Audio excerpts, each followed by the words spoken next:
Saludos, le damos la bienvenida al podcast de la GECO. Yo soy Brian Martínez y me acompaña mi camarada Fico Tom. Saludos, camaradas. Y hoy vamos a estar hablando sobre la violencia y la violencia generalizada y todo este discurso en los medios que ha estado tan presente en estos días.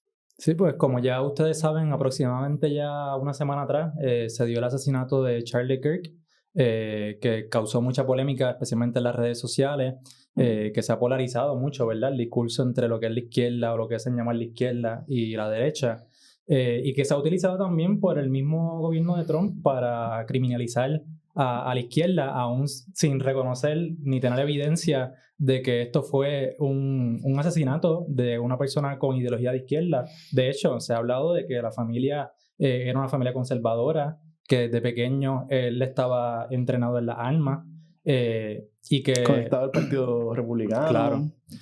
Y que sí, que estaba por lo menos... ejército. Que estaba por lo menos en ese ambiente político, ¿no? Sí. No esa sabemos. crianza, definitivamente. Sí, que tiene mucho que ver probablemente con ese comportamiento. No necesariamente siga esa línea política, pero por lo menos tenemos una idea de dónde viene esa persona y que pues se ha utilizado de manera hipócrita, diría yo, por el Estado y por la derecha, tanto en Estados Unidos también como en Puerto Rico, que vimos que la gobernadora Jennifer González declaró 3 días de duelo, si no me equivoco, sí, correcto. por este asesinato. Así que es algo que pues yo pienso que nosotros como una organización de izquierda tenemos que hablar porque nos involucra directamente. Recientemente también se ha hablado de que la organización antifascista o Antifa, como le llaman, es una organización terrorista, aunque eso realmente no es una organización, es un espectro político en donde caben muchas organizaciones. Sí, es un frente. Y es un peligro porque ahí cabe desde los liberales hasta los anarquistas. Así que nada, por ahí vamos a comenzar este podcast dentro de ese contexto. No sé si... Sí, no, es interesante lo que tú dices, que cuando al momento que se da el asesinato de Charlie Kirk, rápido se identifica a la izquierda, ¿verdad? Por el discurso de Charlie Kirk, que ellos dicen que no es violento, ¿verdad? Que supuestamente fomentaba la libertad de expresión, el debate, pero rápidamente dicen, no, como él atacaba a la izquierda, pues tiene que ser la izquierda que lo mató. Y están 48 horas demonizando a la izquierda, las expresiones del jefe de seguridad pública aquí, que es el director del FBI también, Arthur Gafford, diciendo que hay que eliminar todas las organizaciones de la izquierda. Y entonces, cuando se descubre o se tiene el sospechoso principal, no tiene nada que ver con la izquierda. Pero la administración Trump y la derecha, ¿verdad? Se desbocaron, tú sabes, como diría en inglés, double down en esta idea de que como quiera es la izquierda. Y han buscado cuánta maniobra pueden hacer, que si supuestamente tenía una relación con una persona trans que era su roommate y que se había radicalizado hacia la izquierda, ¿verdad? Y han buscado, de lo cual no hay ninguna evidencia, ¿verdad? Lo que sí tenemos evidencia, como decía Fico, es de su crianza, de que tuvo acceso a las armas, de que se crió con la gente maga, ¿verdad? Antes de que existiera inclusive maga, pero que existe ya esta idea, estas tendencias de derecha, y eso es lo que sí saben. Y aún sabiendo o teniendo, ¿verdad? No saben porque no saben un juicio, pero teniendo el sospechoso principal, como quiera dicen que no, la violencia viene de la izquierda, ¿verdad? Y tratan de nuevo, esta idea de que la violencia está en toda nuestra sociedad y que la violencia está generalizada. Y yo creo que es bien importante decir que nosotros estamos en contra de los atentados individuales y del terrorismo individual y de homicidios de esta naturaleza, ¿verdad? Pero es bien importante que el hecho de que Charlie Kirk haya sido víctima de un asesinato no significa que vamos a honrar su memoria o su legado, ¿verdad? Ni su mensaje. Su mensaje era violento, su mensaje era división. Toda su vida estuvo hablando y dividiendo a Estados Unidos y a través de las plataformas sociales al mundo entero, con temas de racismo, con temas de transfobia, con temas de la inferioridad de una raza. O sea, hay que pensarlo. Hay una frase que se sacó de contexto, es cierto, pero que él dice que si él pensaba que un piloto era negro, iba a pensar, oye, ¿tendrá las capacidades? Sí, sí. Y él atacaba las cuotas, ¿no? Que existieran cuotas de personas. Y él decía, para eliminar ese pensamiento hay que eliminar las cuotas. Pero no, para eliminar ese pensamiento simplemente no tienes que ser racista. Si tú no eres racista, no piensas así. No importa si hayan cuotas o no. O sea, tú no vas a pensar que la persona que ponen para dirigir un avión para pilotear un avión o para una empresa, lo que sea, no va a pensar que simplemente lo cogieron por una cuota. O sea, que generalizar la idea de que pues todo el mundo ahora pues está incluyéndose en las instituciones o en espacios de trabajo por esa razón. O sea, sí. Es una cuestión bien generalizada. Y también, hablando de eso, de mucha gente ahora está defendiendo lo que fue el legado de esta persona, porque pues esa persona se ponía en espacios públicos a debatir y entonces ven esto como un atentado contra la libertad de expresión. Pero realmente cuando nosotros hablamos de libertad de expresión, o con la idea y el derecho fundamental a la libertad de expresión es para la que las personas que no tienen el poder, que no tienen los medios de comunicación, que en esta sociedad, vivimos una sociedad capitalista en donde las mayorías están desposeídas de todos los medios para trabajar y para comunicarse. Y este derecho pues te garantiza por lo menos tú expresarte como una voz disidente, ¿no? Claro. Y esta voz no era disidente, esta voz era la propaganda del gobierno, o sea, era el asesor de Donald Trump, exacto. Así que, y también, o sea, la libertad de expresión tiene unos límites. Tú no puedes decir lo que te dé la gana por ahí en la sociedad y atentar contra la vida de las personas y poniendo en duda su integridad. No puedes incitar la violencia. Incitar la violencia. No puedes difamar, no puedes calumniar. Que era precisamente lo que él hacía en estos espacios. Incluso él decía que el costo para proteger y defender la segunda enmienda incluía la pérdida de vida, lo que le ocurrió a él. Y yo pienso que estar defendiendo ese legado y también defender estas enmiendas, pues yo pienso que es una hipocresía, que se utiliza como una herramienta política para entonces atacarnos como realmente ellos han querido desde antes de la muerte de Charlie Kirk, para perseguirnos y desmantelar todas las instituciones y organizaciones de izquierda. Sí, y cuando vamos ¿verdad? Al acto, ¿verdad? Si vamos al acto individual, hay que tomarlo con pinzas porque se pone la esperanza o la demonización en una persona, ¿verdad? Y vemos otros casos, como fue el asesinato del CEO de United Healthcare, ¿verdad? Que fue la persona alegadamente Luigi Mangione, ¿verdad? Y se celebró, mucha gente celebró debido a lo violento que es la industria de la salud, ¿verdad? Y es una industria, más que servicios de salud en Estados Unidos y en otras partes del mundo, es una industria, es un negocio, y donde acaba con un montón de vidas, es algo completamente desigual, completamente horrible lo que está pasando con la salud. Pero ¿qué pasó ahora? ¿Verdad? ¿Qué pasó después de que se asesinó han bajado las primas? ¿Hay más servicio para la gente? ¿Hay mayores recursos? ¿Mayor acceso a la salud? Sí, por eso, o sea, nosotros estamos de acuerdo, estamos en contra de este tipo de estrategia individual y que realmente son acciones terroristas individuales. Y nosotros no estamos en contra de esto ni lo condenamos porque moralmente pensemos que esté mal, sino porque políticamente entendemos que esto no adelanta la causa de la clase obrera y de las mayorías desposeídas en esta sociedad. Nosotros pensamos que para poder de verdad adelantar estas causas puede sí haber violencia, no porque nosotros lo queramos, sino porque las condiciones materiales en las que nosotros vivimos involucran ese tipo de acciones, ¿no? Así que, por ejemplo, acciones como la huelga, piquetes, hacer boicots, para la clase burguesa, eso los aterroriza. Claro. O sea, les da mucho miedo que ellos tengan que velar por esos intereses y tengan miedo de perder esos privilegios de posiciones privilegiadas en la sociedad, y ven todos estos tipos de actos como actos terroristas, pero para nosotros no son, o sea, son acciones que nos pueden ayudar a adelantar la causa a través de la organización obrera, que eso es lo que nosotros creemos. Y es bien importante eso que tú dices, porque la cuestión individual no puede lograr el cambio que queremos, ¿verdad? Es bien importante la organización obrera, la organización de la gente, la transformación social. ¿Y por qué? Pues por la manera en que está organizada la sociedad, ¿verdad? Mucha gente trata de encontrar la causa de la violencia, y tú lo escuchas en los medios todo el tiempo, ¿verdad? ¿Cuál es la razón de la violencia? La campaña en Puerto Rico que está ahora mismo, los padres ¿dónde están? ¿Verdad? Y se le echa la culpa a los padres, y se le echa la culpa a la crianza, y se le echa la culpa a la escuela, o a la iglesia, o a la falta de la iglesia en la sociedad, o a la falta de Dios en la sociedad. Pero cuando miramos la manera como está organizada nuestra sociedad, ¿de dónde sale la violencia? Tenemos una sociedad que se basa en la competencia, que se basa en que las personas y las empresas puedan conseguir la mayor ganancia posible, y que la gente tenga que buscar su propio bienestar y esté buscando su propio bien, y otra persona es la que le toca buscar su bien, y yo busco el mío y el de mi familia, y Fico busca el suyo, y allá la gente sigue, y de esa suma de pequeños egoísmos se supone que va a surgir una sociedad armoniosa y una sociedad pacífica. Uh-huh. Sabemos que eso es el del egoísmo no surge la paz ni la armonía, surge la violencia. Y por eso tenemos tanta violencia en nuestra sociedad. Por eso es que tenemos que transformar la sociedad en la manera como la organizamos, donde lo que la mueve es la competencia y que lo que la mueva, lo que sea la raíz de esta sociedad, sea la colaboración. Uh-huh.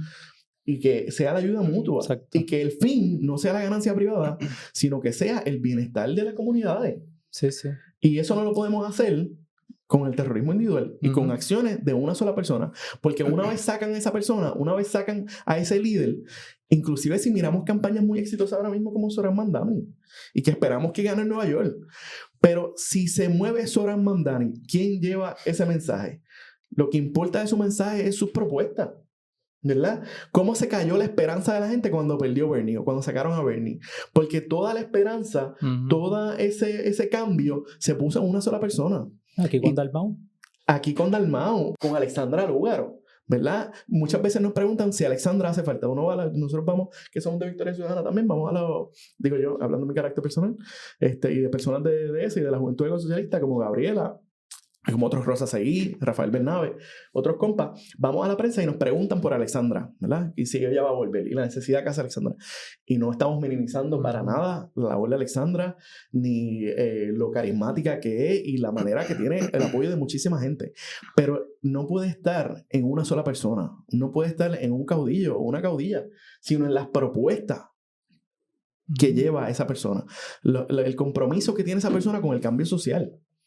¿Verdad? Y yo creo que ahí es que está la raíz y por qué no puede ser ni un terrorismo individual ni un salvador individual y tiene que ser la organización de las masas.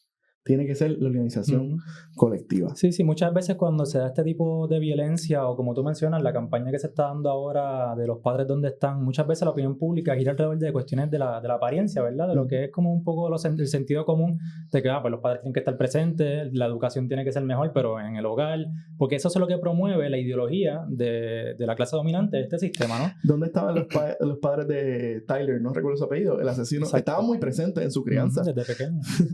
Y sin embargo hay una gran violencia ahí. Porque esto es un mito. No se trata de que los padres estén o no están. Además, ¿por qué hay un montón de padres que no están presentes en la familia? Si hablamos de eso. Están trabajando. Falta de tiempo.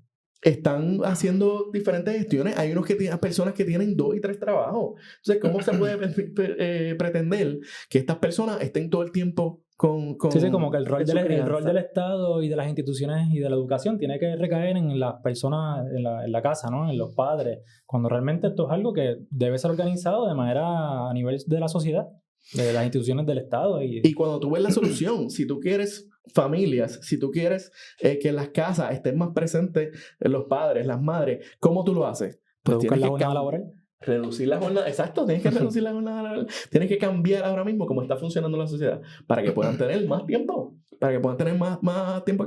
Otras cosas que podríamos hacer, por ejemplo, además de reducir la jornada laboral, que las empresas provean cuidado o que el Estado, los municipios provean cuidado, que estén cerca de los lugares de trabajo. ¿Cuánto tiempo tiene que pasar a veces una persona entre a donde lleva a su hijo a un cuido, sale, va al trabajo? ¿Cuántos casos se dan de que estas personas dejan a sus niños y niñas en los carros porque están tan cansados, se quedan dormidos? Como pasó hace creo que como un año, que no sé si recuerdan que fue una noticia bien generalizada de esta mujer que dejó a su hijo en la casa mientras se fue a trabajar y la criminalizaron, le iban a arrestar. O sea, por simplemente no tener opciones porque el Estado no las provee. Y entonces la criminalizan por dejar a sus hijos en el hogar, ¿sabes? Una cosa que la violencia la promueve el mismo Estado a través de esta criminalización. Sí, tú te refieres a la persona que deja a la niña eran dos hijos, no sé si eran niños. Ya recuerdo, sí. Pero sí, se fue a trabajar y ella lo dijo cuando la entrevistaron, mira, que yo tenía que irme a trabajar y no tengo quien los cuide. Sí. No, y entonces si deja el trabajo, entonces no es una vaga y es una mantenida, entonces... Y no estamos condonando aquí que se dejan a los hijos solos en la casa. Eso no debería ser. Pero no falló ella en su carácter individual. Falló la sociedad. A ella le falló el Estado. Le falló la sociedad. Le falló el sistema donde vivimos. Entonces, hablamos de la democracia. Y de lo democrático, y no estamos diciendo que este sistema no tiene ciertas democracias, ni tiene apertura, o que no existe la democracia en este sistema, o que no existe la democracia en la colonia. Definitivamente es muy limitada. Que lo que existe también de democracia es porque los trabajadores se han organizado para luchar y tener esos derechos fundamentales. Definitivo. También. Y lo que existe es una democracia limitada, pero como tú dices, a través de la lucha, a través de la resistencia, se han logrado muchos derechos y muchas libertades. Y se ha logrado un cierto grado de democracia. Pero la democracia está limitada únicamente a la participación política y a la participación política electoral, ¿verdad? Nosotros entendemos que la política es mucho más amplia. Es todo lo que tenga que ver con mejorar la vida. Y está en todas las esferas de la sociedad, es política. La educación es política. La jornada laboral es política. Cómo se planifica las calles es política. Cómo si tú tienes suficiente, un buen sueldo y tienes suficiente comida y cuán accesible es, todo eso. Sí, todas las decisiones que se toman el día a día. Todas las decisiones que se toman tienen que ver con la política y tienen que ver con la democracia. No o sea, que nosotros pretendemos una democracia mucho más participativa. Pero cuando evaluamos de nuevo cómo está organizada la sociedad, donde tú vas a pasar una gran parte de tu vida, una tercera parte de tu vida prácticamente, que tú estás dedicando al trabajo, si es una jornada de 8 horas, ahí no hay ningún tipo de democracia. En una empresa no existe la democracia. Quien decide ahí es el patrono. Si te despide, si te contrata, si te aprueban vacaciones, toda la jerarquía de la empresa no tiene ni una onza de democracia. Y como tú decías, lo único que es democrático, como una jornada de 8 horas, o días de vacaciones, o días de enfermedad, o licencia por maternidad, y muchísimas más, solamente se han conseguido por la lucha obrera. Y entonces cuando mencionamos esto, ¿verdad? Hablábamos de esto ahorita, de la idea de que eso genera violencia y genera coraje en ti, ¿verdad? Ese sentido donde tú no tienes libertad. ¿Dónde está tu libertad cuando tú dependes de esto para trabajar? Donde no tienes otra opción. Se te acaba la vida, no literalmente, pero se limita muchísimo tu vida si pierdes tu trabajo, ¿verdad? Eso te genera muchísima ansiedad, la violencia no es algo espontáneo que surge porque hay malas personas en la sociedad que hay que meter presas o hay que eliminarlas de la sociedad, como se está planteando ahora. Es una cuestión que es la raíz, el origen del sistema es violento. O sea, ¿cómo empezó este sistema capitalista? Privatizando propiedad común a través de la violencia, la desposesión, de la matanza de muchas personas. Que como bien dice Marx en El Capital, o sea, se dio, por ejemplo, con los enclosures en Inglaterra. Luego se da en muchos otros países, pueblos indígenas que fueron exterminados para poder tener recursos que ahora tienen el imperialismo. Y la sociedad global, o sea, el sistema global capitalista se divide de esta forma y se reproduce, como tú mencionas, a través de la competencia, el individualismo. Y cuando se hace este análisis en los medios de comunicación, se da de esta manera superficial de cómo la apariencia de lo que se proyecta en la sociedad es lo que se discute. No se discute de la raíz, el origen de la desigualdad, de la pobreza, de la explotación, de la falta de tiempo, de que no hay las instituciones adecuadas para que las personas los niños tengan cuidado, los viejos también tengan cuidado. Todo esto genera frustración en las personas, genera mucha rabia que a veces se expresa de manera violenta y eso lo entendemos. Lo que nosotros también proponemos es que para adelantar nuestras causas, como estaba mencionando ahorita, pues no se puede dar de esta manera individual porque, como tú bien mencionaste, ¿sabes? Se reemplaza al capitalista, se reemplaza al CEO, se reemplazan las máquinas que tal vez destruyeron, se como se hizo históricamente. Político también, o sea, el sistema es un sistema, no son personas. Esas personas que están en puestos políticos representan ese sistema. Claramente a pero los no intereses. son el sistema. Pero el sistema, o sea, no puedo decirlo de esta forma, pero los patronos y los políticos no es que sean malos porque son personas malas. O sea, sí hacen cosas bien malas. Pero es que el sistema los incentiva a que sean así. Por ejemplo, ahora Johnny Méndez que estaba hablando de otra vez destruir un montón de políticas públicas que protegen el ambiente. Que él mismo propuso. Exacto, que él mismo propuso en un momento y ahora las quiere eliminar. No porque un día se levantó y dijo, ay, déjame eliminar estas leyes que no benefician a los empresarios, que los empresarios lo están impulsando a él a que elimine estas políticas públicas que probablemente van a desplazar a personas, van a destruir el ambiente y nosotros somos parte del ambiente. Y como personas que estamos parte del ambiente, esto afecta toda nuestra calidad de vida. O sea, que cuando hablamos de violencia no es una cuestión solamente de que asesinaron a alguien, es de que el sistema en general reproduce este tipo de violencia y hay que analizarlo como tal, como un sistema. Sí, hay que cambiar esas prioridades, las prioridades de ese sistema. Y lamentablemente no se pueden cambiar las prioridades de este sistema. Hay que cambiar el sistema. O sea, muchas veces se dice que el sistema no funciona o que no... O hay que regularlo, hay que ponerle parcho, hay que limitarlo, ¿verdad? Hay algunos capitalistas que son buenos, pero es que la lógica del sistema es esa búsqueda de la ganancia. Y en esa lógica, el desarrollo económico de las grandes empresas y la búsqueda del capital va a estar por encima del bienestar del ambiente. Y ya está por encima del bienestar de la gente. Es la prioridad del sistema. No puede funcionar de otra manera. No es la maldad, es que es la manera como opera el sistema. Nadie lo diseñó de una manera con maldad. Ningún ser maquiavélico lo diseñó así. Es que esa es la lógica, es cómo funciona. Y la única manera de cambiarlo, la única manera de eliminar la violencia es cambiar el sistema capitalista. El sistema capitalista es sinónimo de violencia. No podemos, otra cosa bien importante, las guerras tan violentas. No podemos eliminar las guerras si no eliminamos el capitalismo, porque el capitalismo va a crear mercancías para la venta, va a crear cada vez más mercancías, cada vez va a querer venderlas más, moverlas más. Y las armas son mercancías, las bombas son mercancías. Se tienen que consumir, y se tienen que consumir. ¿Y cómo es la manera que se van a consumir? Con la guerra. Así que la única manera de cambiar que se creen cosas obsoletas, que se creen cosas destructivas y que podamos realmente crear cosas que sean para el bienestar de la sociedad es cambiando y destruyendo el sistema capitalista y sustituyéndolo por un sistema que lo que se genere lo decida la gente y decida crear cosas que beneficien a todo el mundo y que todo el mundo pueda tener lo suficiente. Esa es la única manera real de eliminar con la violencia en todas las esferas de la sociedad. Sí, como bien dices, ahí otra vez vemos la hipocresía del discurso de la libertad de expresión, de que pues, están lamentando la muerte de una sola persona, que pues es triste que se mueran personas, ¿verdad? Pero a la misma vez que lloran a esta persona, están matando a personas en Palestina y en Gaza que ya han muerto, se dice más de 60,000, pero hay nuevas cifras que son cientos de miles. Además, toda la gente, las personas que todavía están desaparecidas, realmente ¿cómo se pueden medir esto si están matando a los periodistas, están matando a la gente? No se sabe. Pero sabemos que son un montón de personas, un genocidio. Ya las Naciones Unidas declaró esto como un genocidio, que ya también lo sabíamos, pero ahora es oficial. Y que entonces Estados Unidos esté de manera moralista defendiendo la vida de una sola persona, que era obviamente un brazo derecho de Donald Trump, también mientras esté impulsando sus políticas intervencionistas en Latinoamérica, especialmente en Venezuela, con el Canal de Panamá. También habló al principio del cuatrenio de comprar a Groenlandia, de anexar a Canadá. ¿Sabes? Que estamos viendo aquí una violencia sistematizada que se ha generalizado de una forma absurda y que la justifican con discursos que yo pienso que hasta ellos ni se los creen, como ¿cómo tú vas a estar hablando de invadir a Venezuela porque hay narcotráfico y porque, ¿sabes? Se inventan cualquier cosa, igual que lo hicieron con Irak, que había unas armas destructivas allí y que por tal razón había que defenderse bombardeando a Irak. Y no se encontró nunca evidencia de esas armas destructivas. Igual va a ocurrir ahora, no se va a encontrar que sabemos la razón. Sabemos que una manera de tú poder tapar o lavar la idea de que lo que tú quieres realmente es apoderarte de petróleo, apoderarte de los recursos naturales en general. Claro. Y no se va a detener cambiando al líder, cambiando el partido, cambiando.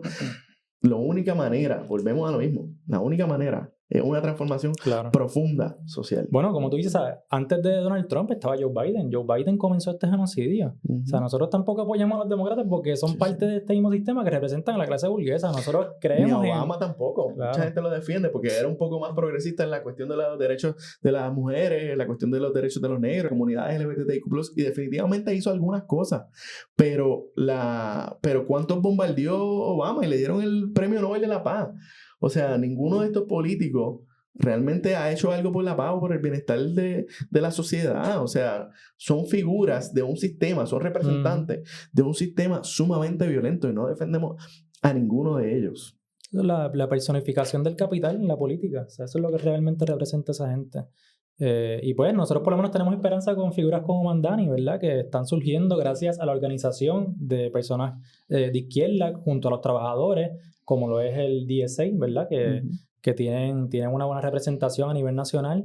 Y de hecho nosotros tenemos contacto con algunos de los caucus como Bretton Roses y Reform Revolution.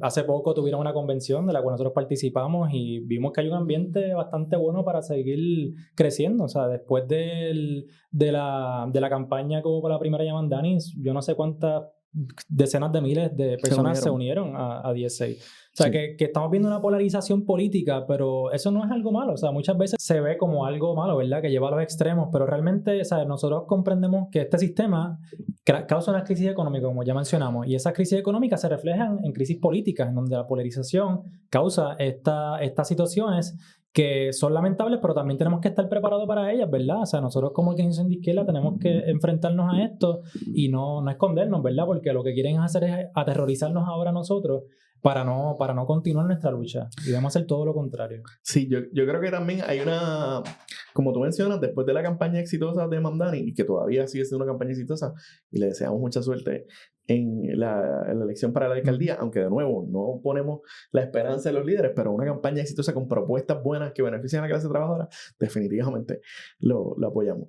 Pero está esta idea de que ven un peligro, no en la polarización, sino en el lado de que la gente pueda ver que necesitan reformas sociales importantes, que necesitan mejores propuestas, que necesitan mejores niveles de vida, y en esta posición en que sus ganancias se ven afectadas o se verían afectadas con estas medidas, pues ellos quieren evitar eso a toda costa, y rápido han nombrado a la izquierda, esa polarización hacia allá está malo, pero no la polarización hacia la derecha, no la polarización hacia toda la gente que está echándole todo este odio y toda esta mirada de que la causa de estos problemas es la izquierda, o son los migrantes, o son la comunidad queer, tú sabes. Eso es lo que quieren detener. Sí, no, y la polarización entonces se lleva a la opinión pública como algo cultural, ¿verdad? Como la izquierda contra la derecha, cuando es un conflicto de clases, y la izquierda está con la clase trabajadora. Y como tú bien mencionas, nosotros estamos proponiendo mejores condiciones de vida para la clase trabajadora que atenta contra los intereses del capital. Y ese es el terror realmente para ellos. O sea, la clase burguesa se ve aterrorizada ante estas medidas y estas políticas, especialmente con Mamdani, que está en la capital del sistema capitalista, o sea, en New York City. Así que nosotros estamos conscientes de que esto pues, puede ser tanto beneficioso como para nosotros si lo sabemos aprovechar, si nos organizamos democráticamente con la clase trabajadora, pero si no lo hacemos, podemos perder mucho. Así que es un momento, una coyuntura muy importante. Sí, es un momento donde tenemos que organizar y tenemos que fomentar que la gente despierta a esa idea, despierta a ver esas realidades. Pero muchas veces se habla de cómo la juventud en Puerto Rico no participa de las elecciones. O en Estados Unidos hubo tan pobre participación electoral en las elecciones presidenciales, las últimas que hubieron. Pero realmente, ¿cuánta gente tiene el tiempo para estar pensando y organizándose y reuniéndose y leyendo y discutiendo esto cuando toda tu vida se basa en trabajar, estudiar? ¿Cuántos estudiantes ya pueden ser solamente estudiantes? Tienen tiempo para ser estudiantes full time. Ya son muy pocas personas que tienen ese privilegio. Mucha de la gente, nosotros, tenemos que trabajar y estudiar. Tenemos que trabajar y organizarnos. Tenemos que... O sea, y nosotros sacamos este tiempo porque entendemos que es una prioridad, pero mucha gente que todavía no ha entendido eso o que quisiera dedicarle mayor tiempo a esto y a organizarse y a activarse políticamente, pero sus realidades materiales no se lo permiten. Sí, cada vez más, como mencionas, vemos que se proletariza a los estudiantes y no solamente a los jóvenes, a las personas mayores. Ahora personas que están ya a punto de retirarse les aumentan las de retiro de manera indirecta, limitándoles los retiros y las pensiones. Y es una cuestión de que hay una campaña cultural también, claro, de que las personas mayores quieren trabajar. Sí, como si fuera un deseo voluntario. Porque hay muchas trabajando. No, es que no tienen de otra que trabajar. No pueden retirarse. ¿Cuántos profesores que tienen muchas y no pueden retirarse y siguen estudiando? Maestros y maestras, personas en la empresa privada. O sea... Y eso es violento. Eso es violencia que la gente lleva toda su vida. Personas mayores que ya están, ¿sabes? Lo que quieren es disfrutar su vida, lo que queda, lo disfrutar que les queda de su vida. familia. Yo he visto muchas personas que se retiran y mueren, ¿sabes? Porque están enfermas. Muchas personas se enferman trabajando y cuando se van a retirar, lo poco que les queda, pues ya no pueden vivir.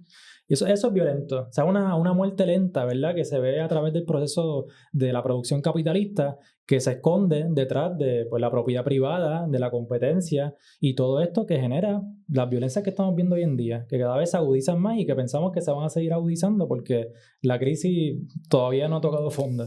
Sí, pero algo positivo es que sí hay soluciones. O sea, cuando la gente, ¿verdad? Se ve tan...